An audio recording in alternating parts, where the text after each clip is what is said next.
Good morning guys, in front of me is Tecno Pova 5 Pro and let me show you how to block a number on this device.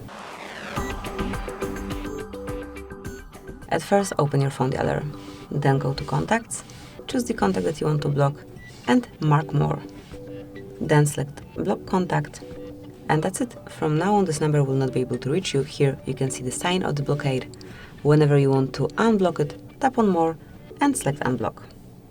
Then you can also set some general rules. To do it, just read the settings here, select blocked, and now you can go to block calls. Actually, you should be able to use those rules. However, I do not have my SIM card inserted, so that's most probably why it is not active.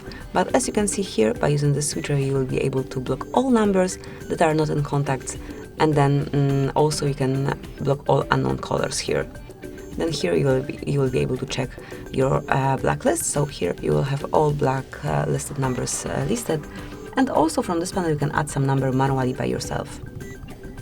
Just like this. So that's how call blocking looks in this device. Thank you for watching. Please subscribe our channel and leave the thumbs up.